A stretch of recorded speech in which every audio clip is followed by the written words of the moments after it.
Hola Consuelo, ¿cómo te va? Hola, ¿cómo estás, Rodrigo? Todo muy bien, Qué bueno. esperando que llegue el viernes, de verdad. Bueno, no queda nada. Sí, pero es un fin de semana largo el que viene además. Tenemos elecciones, tú sabes, de ¿Largo en qué gobernadores. sentido? Es que hay trabajo, pues si el domingo hay elecciones, Ah, entonces, en ese en ese sentido, sentido. sí, en ese sentido. Sí. Sí, 11 pero todo va a ser regiones, mucho, oye, pero va a ser mucho más rápido esa elección, pues eso si es lo que son dicen, ¿ah? Sí. totalmente, pues son solamente dos opciones, Mm. sabemos cómo trabaja el CERVEL, ¿a qué hora? ¿A las 7 va a tener todo listo? Siete y ¿7:30? cuarto dicen que podría estar ¿8? ya definido todo, salvo en aquellas regiones Imagínate. donde puede estar un poquito más peleado, ¿no? Valparaíso, Mm, dicen, bueno, la mm, metropolitana, ¿qué mm. decir? Eso es lo que va a Ah, la pasar. metropolitana, buena pregunta. Sí, pues, buena Sí, pregunta. Ya pues, oiga, su ya. invitada está lista y dispuesta. Así veo. Nos vemos en un rato más, Rodrigo. Nos juntamos Gracias. luego, chao. Hoy nos acompaña en mano a mano desde la redacción de La Tercera la diputada Lorena Fríes, diputada por la región metropolitana, precisamente, y también ahora jefe de bancada del Frente Amplio. Diputada, digo, ¿cómo está? Bienvenida. Muchas gracias, Consuelo. Tanto tiempo que no te veía. Sí, pues un montón de tiempo que no nos veíamos, que no nos tocaba conversar en persona, así que un gusto la Así vista a es, propósito de la región metropolitana, súper activa en la campaña de Orrego Claudio. así es. Ujú. ¿Y cuál es su Bueno, mi, pronóstico? pro- mi pronóstico es que va a ganar Claudio Orrego.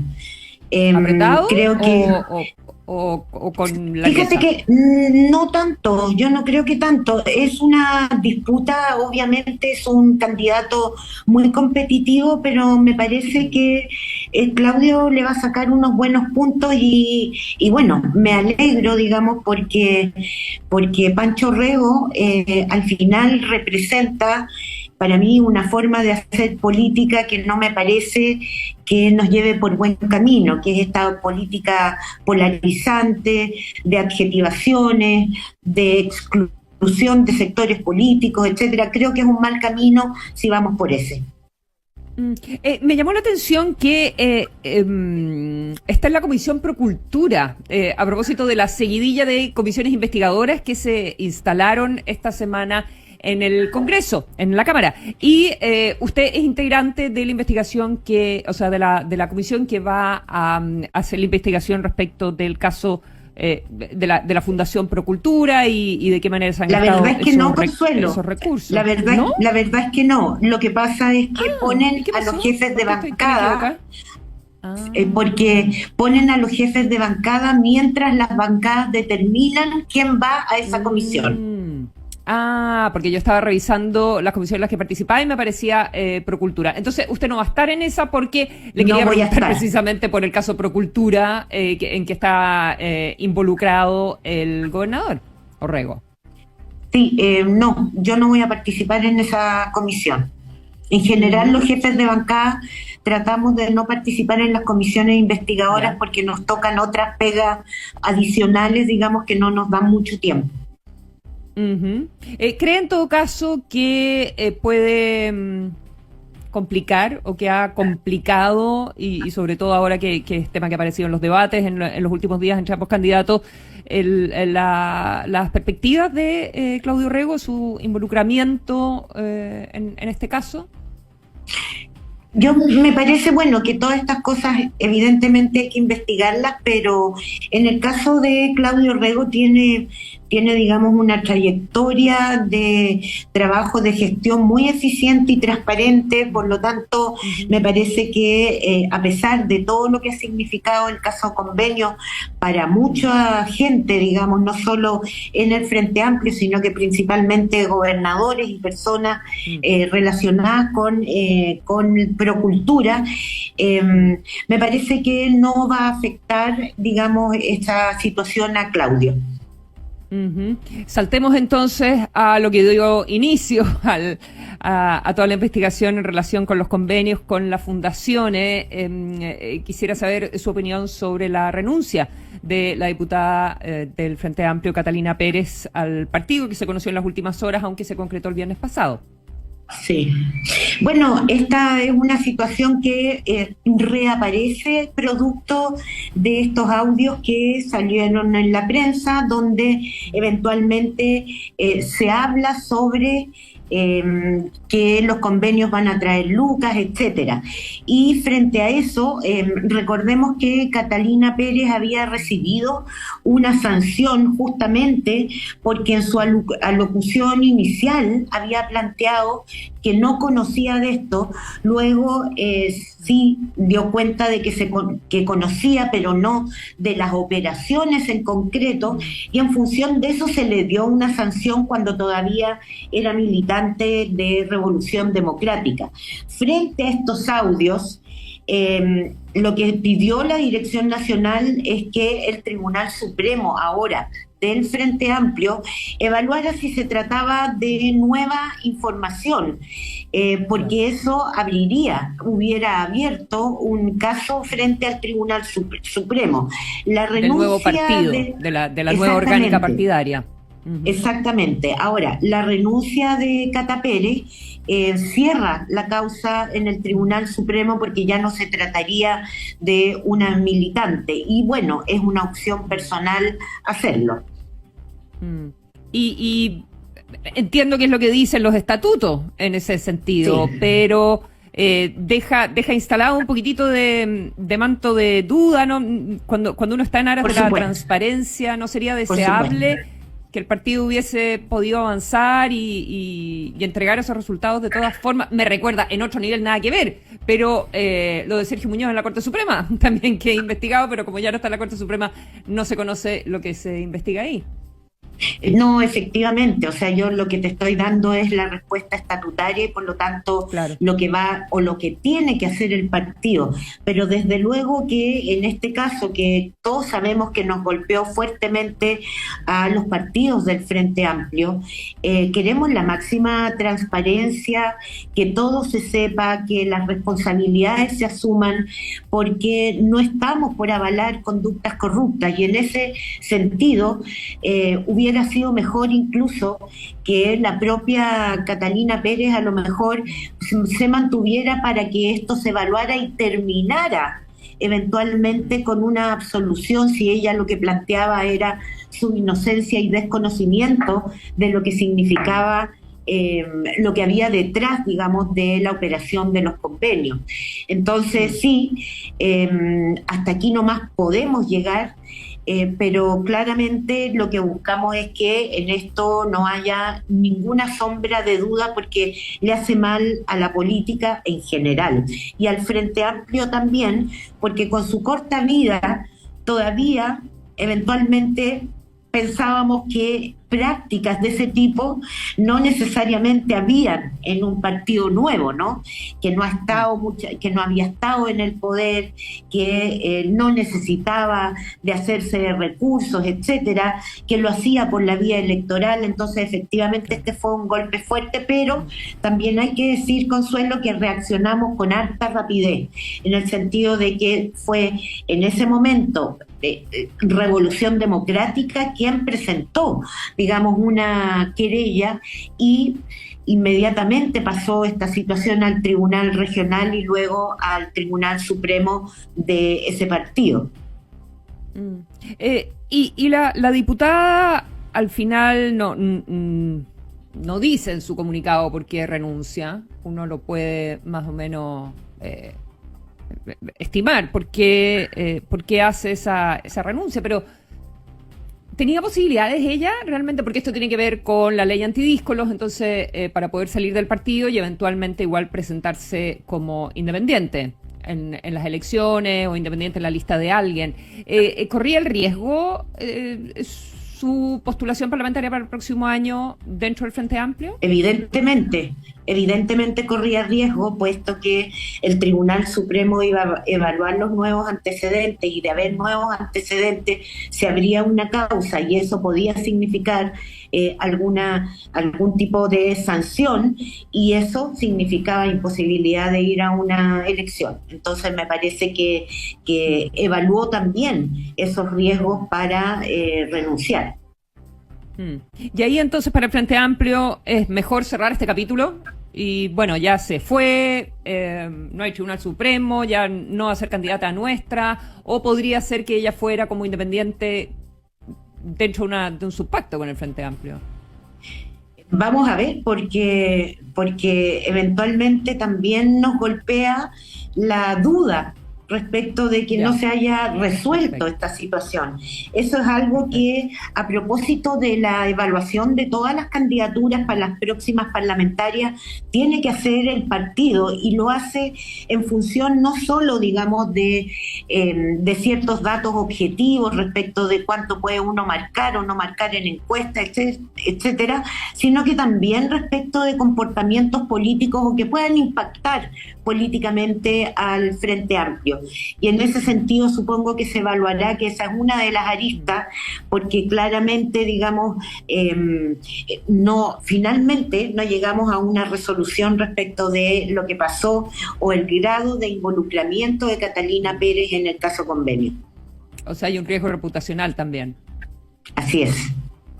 Ujú. Y De usted de la opinión credibilidad. de credibilidad. De Claro, credibilidad. reputación suena como un poquitito como de marketing, pero claro, de credibilidad y de es lo que de quiere proyectar credibilidad. el partido, Por supuesto. de lo que quiere representar, de cuáles son los valores.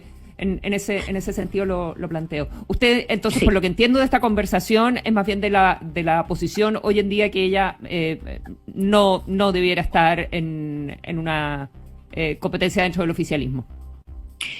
No sé si dentro del oficialismo, pero yo soy de la tesis que no debiera ir como independiente Frente Amplio, porque la verdad es que no marca mucha diferencia para la ciudadanía ser independiente Frente Amplio que ser Frente Amplio. Entonces, y como se mantuvo el riesgo, yo prefiero ser en esto un poco más rígida. Obviamente Ya. no necesariamente es la postura del partido, pero sí es mi postura. Entiendo. Pasemos a otros militantes sobre los cuales hay harta discusión en estos días, y me refiero al jefe de gabinete del presidente y me refiero a su jefe de asesores también, a Durán y a Crispi. Ambos son militantes del partido, son asesores cercanos. ¿Cómo está viendo usted la discusión que hay ahora que se reveló hace poquitito que el presidente había consultado con ellos antes de reunirse con el subsecretario Monsalves el día que fue informado de que existía la investigación y la querella en contra del subsecretario, que se lo informa la ministra Toay, que por lo tanto todo parece indicar que las decisiones que toma el presidente son también en consulta con sus dos asesores más cercanos, una decisión que ha sido bien controvertida. El tiempo que demoró finalmente la salida del subsecretario del gobierno. ¿Cómo están analizando esa situación usted? Mira, Consuelo, yo lo he dicho varias veces, yo creo que aquí efectivamente hubo errores.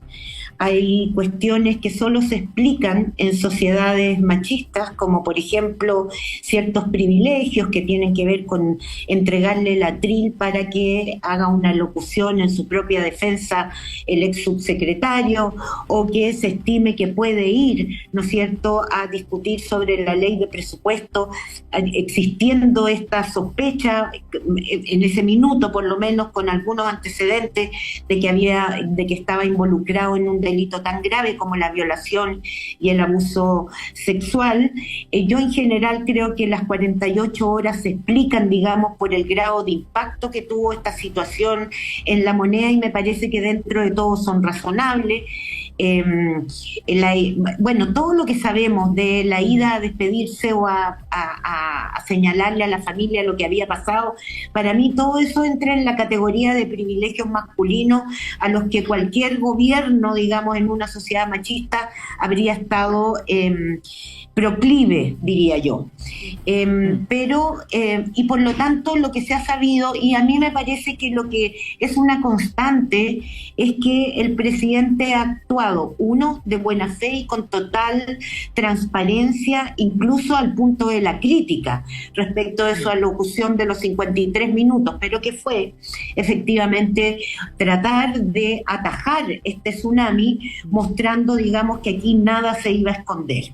Y en ese sentido rescato eso. Ahora, respecto a los asesores, la verdad es que son subordinados del presidente, y en ese sentido me parece que no hacen mucha diferencia respecto de si asumió o no los dichos de sus asesores para tomar decisiones. Finalmente, aquí fue lo que uno tiene que mirar son a quienes efectivamente tienen autoridad para tomar esas decisiones y que ya han dicho que podría haberse hecho mucho mejor. Yo no creo que cambie mucho la situación porque ahora hay dos integrantes del personas segundo más piso con las que el presidente había conversado en el fondo.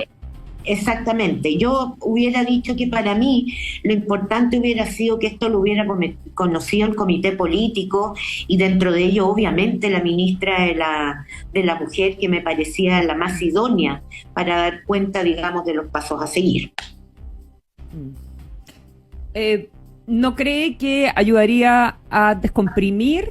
¿O cree usted que ayudaría a descomprimir la presión política que no cede en paralelo a la causa judicial, evidentemente? Pero esto está muy instalado de si hay criterio, si no hay criterio, quién supo, cuándo supo, es un error o no sé, ¿cómo se manejan las crisis finalmente en la moneda? Sacar a los asesores, o en su minuto se discutió hacer un cambio de gabinete, como hacer un rebaraje para decir, bueno, borrón y cuenta nueva. Sí, pero es que el punto es que este es todo un pauteo desde la derecha. Y a mí lo que me parece es que el gobierno tiene que seguir gobernando y marcar su agenda. En ese sentido, digamos, ha sido la derecha la que desde un comienzo, recordemos el asunto Giorgio Jackson, o sea, es la derecha quien pide renuncias, quien pide, presenta acusaciones constitucionales porque no le parece lo que está haciendo el gobierno.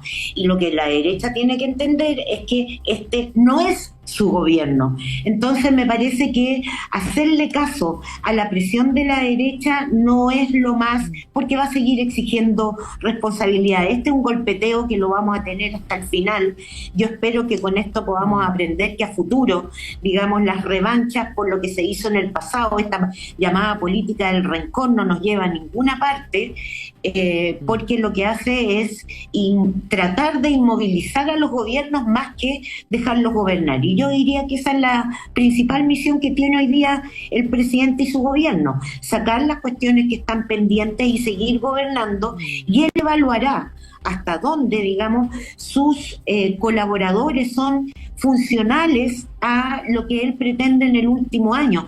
Y es esa la atribución final que tiene el presidente respecto de sus equipos, no solo, y evidentemente, no solo respecto de los ministros, pero evidentemente respecto de sus asesores en el segundo piso. Ahora, aparecen de a poquitito voces dentro de la coalición, quizás no en el Frente Amplio, pero en otros partidos, y los periodistas andamos buscando también esas declaraciones, evidentemente. No lo digo en esta conversación, pero uno ve en la prensa y ve, no sé, pues ahora estaba leyendo en un parlamentario del PS cuestionando a Crispe, y dice, bueno, si él diseñó la estrategia, debería haber un cambio. O sea, no es solo desde la oposición. Esto se mantiene y aparecen voces dentro del oficialismo también.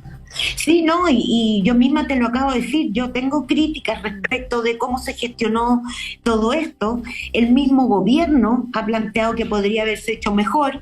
Yo creo que hay que ir un poquito más allá y no decir se pudo haber hecho mejor, sino que derechamente hay cosas que no hicimos bien. Y en ese sentido se va a mantener. Yo creo que en algún minuto vamos a ver qué pasa, pero también es cierto, Consuelo, que todo este proceso tan impactante de Monsalve ha puesto una arista que es muy rápida, que es la de las comunicaciones, y que es más rápida que lo que vamos a saber en términos de la investigación que está haciendo Contraloría y los tribunales. Entonces yo insisto, lo vamos a saber todo y se van a asumir las responsabilidades que haya que asumir, pero los tiempos de la investigación o los sumarios de la Contraloría y los de la justicia son más lentos.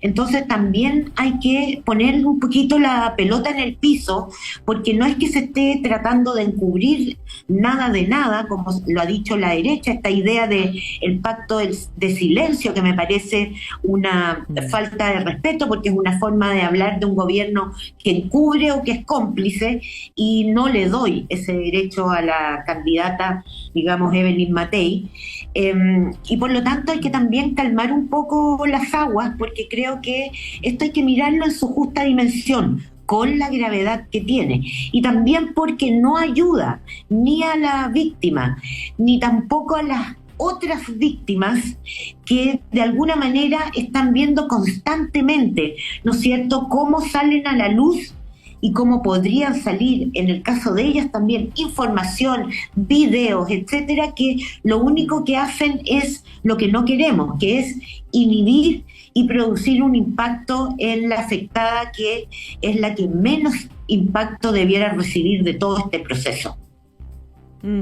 Usted dice que quizás se debería avanzar un poquitito más en la posición del gobierno y decir, bueno, estas son las cosas que no hicimos bien, no solo las cosas se pudieron hacer mejor, sino estas son las cosas que no hicimos bien. ¿Quién debiera salir al frente y plantear esto?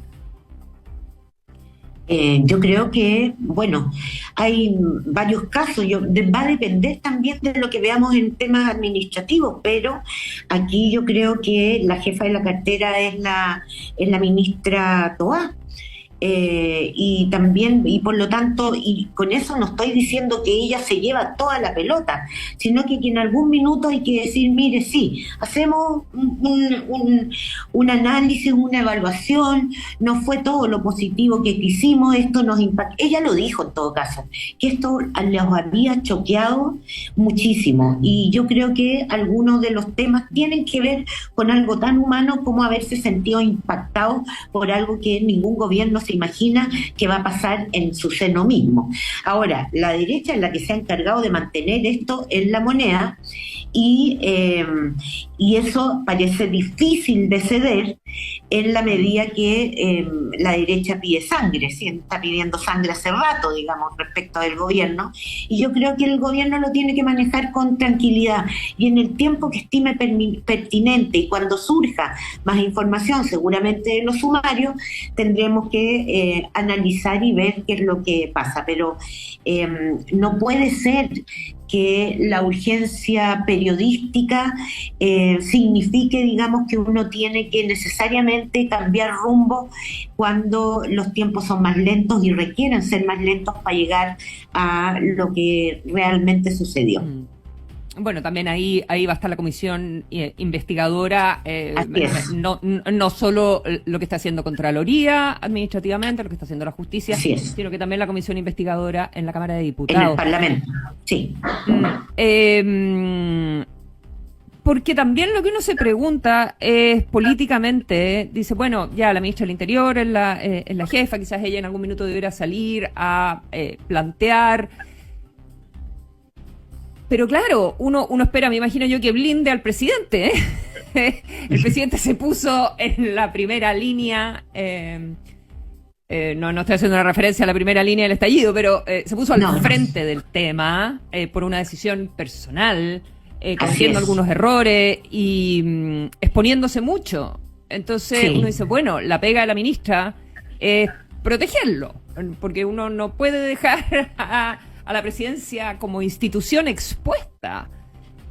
Pero también uno dice, bueno, ¿quién tomó las decisiones? Entonces, la verdad es que políticamente no tiene fácil solución. No tiene fácil solución. Ahora es cierto, en general se dice en materia política, los ministros son fusibles para que esto no alcance al presidente, pero tenemos también un presidente que es audaz. La apuesta que hizo por transparentar todo en esa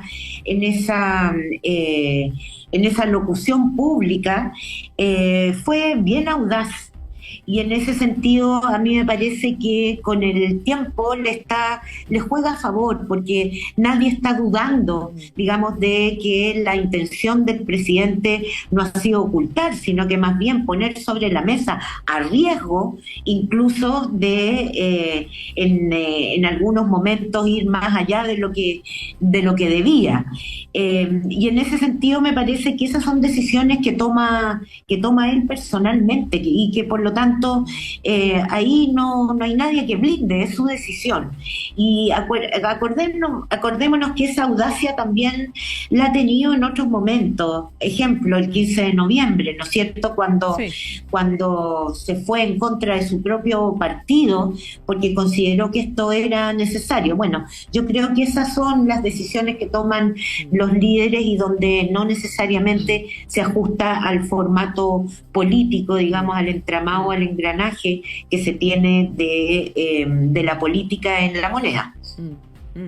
Aún así, como abogada de derecho humano, abogada feminista, además, y así se define usted públicamente, ¿usted siente decepción no de Monsalve, obviamente, sino de todo esto, y aunque se va sabiendo por gotera de la cantidad de gente que supo de cómo todo esto se manejó? Siento más bien, sí, bueno, decepción es una palabra, podría ser frustración, a ratos también rabia, pero fíjate que mi reflexión es un poquito más general.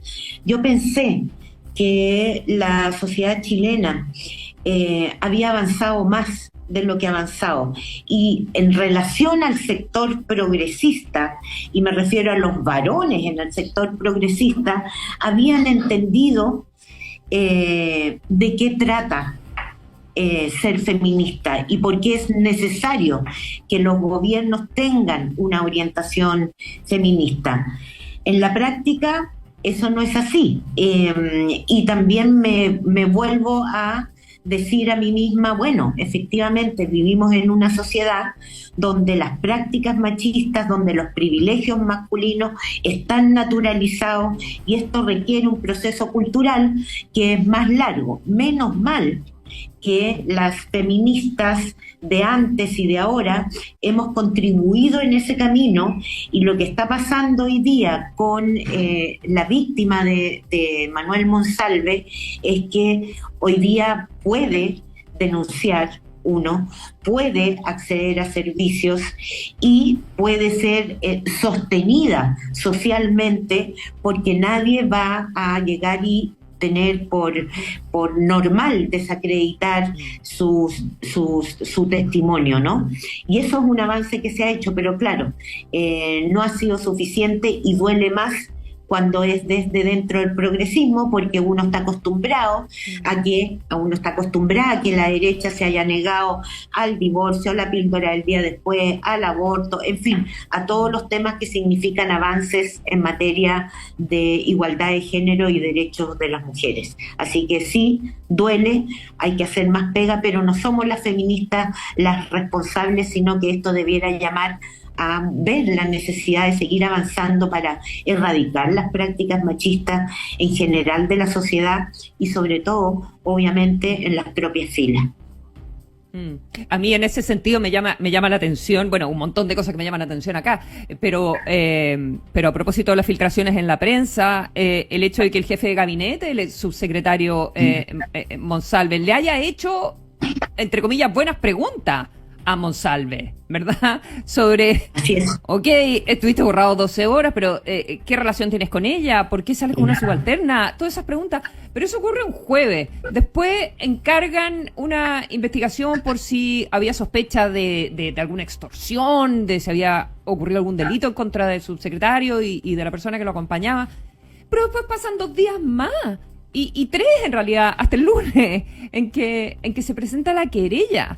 ¿Y cómo puede ser que 3 personas, bueno, incluyendo el subsecretario, lo voy a arrestar, 2 personas más, estén en esa conversación, 3 hombres?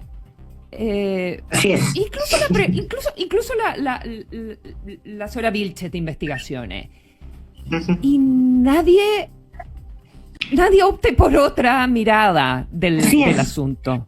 Tú lo has dicho, Consuelo. A mí lo que me impresiona es que frente a la posibilidad de optar por otra mirada se vuelve a naturalizar lo que ha sido, digamos, la discriminación, la violencia contra las mujeres. Entonces, pero también acá hay un factor re importante. Yo creo que Monsalve manipula en todas sus alocuciones. Cuando el jefe de gabinete le pregunta, ya, pero ¿tuviste relaciones sexuales? ¿Pasó algo, qué sé yo? No recuerdo. Cuando se lo plantea al presidente de la República, tampoco lo dice.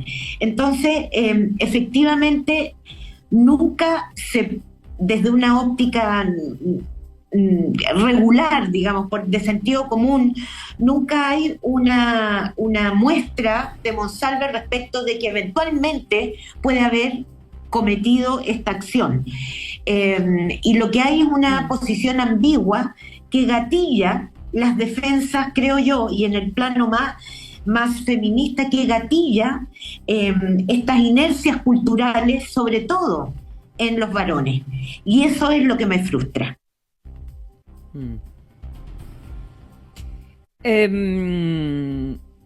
Claro, o sea, el desde es que aquí hay un caso policial donde puede estar involucrado desde el punto de vista del crimen organizado, del delito, la persona que no nada desde la mirada de la víctima, sino desde la mirada como del sistema de seguridad del país, que también es de suma gravedad, pero es que obvio, podría haber sido lo otro también. Obvio, pero la realidad siempre es un poquito más pedestre que en las películas, y en este caso, para una puede ser, es obvio que lo lógico era pensar por la vía de que eventualmente había habido un abuso, una violación, algún tipo de acto de connotación, más que pensar que era sujeto de extorsión, anda a saber tú por qué banda criminal, crimen organizado, etcétera, ¿no? Y ahí de nuevo se nos cuela el machismo y preferimos esta visión a algo que sucede todos los días con muchas mujeres a lo largo del país y más aún en relaciones donde hay un vínculo de subordinación. Estaba pensando por su trabajo como abogada, también en el INDH, ¿le sorprende que Marina Horvitz haya asumido la defensa del subsecretario? Sí, me sorprende, pero me sorprende porque éramos compañeras de la Facultad de Derecho y la María Inés se caracteriza por ser una mujer muy potente en términos de su compromiso ético. Y me cuesta explicarme frente a toda la evidencia, no la he visto hace muchos años, tengo que decirlo, pero me cuesta pensar cómo llegó a esa causa conociéndola como la conocí. Es decir, que para asumir una causa ella tiene que creer en lo que está defendiendo. Entonces, no sé si eso habrá cambiado o no, pero a mí me parece o sean otras las consideraciones, en fin, me parece que no tengo información ahí, pero sí me sorprendió, porque además creo que es una muy, muy buena abogada. Sí, con una trayectoria súper destacada en el Consejo, sí. Etcétera. Lorena, ¿para usted el gobierno sigue siendo un gobierno feminista? Yo nunca estuve de acuerdo con que dijeran que era un gobierno feminista. Me parece que los gobiernos, el feminismo tiene un sujeto.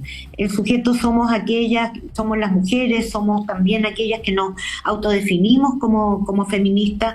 Un gobierno tiene una orientación, puede tener una orientación feminista, habla a través de políticas públicas, habla a través de proyectos de ley, habla a través de la inclusión de la participación en espacios de toma de decisión, pero todo eso no necesariamente es feminismo. El feminismo tiene vertientes institucionales, tiene vertientes también que están al margen, que nutren aquellas vertientes que son más institucionales, y por lo tanto lo que ha pasado es que, claro, se planteó la idea del gobierno feminista, pero los contenidos del gobierno feminista al final los está poniendo la derecha. Entonces me parece que también es el mundo al revés.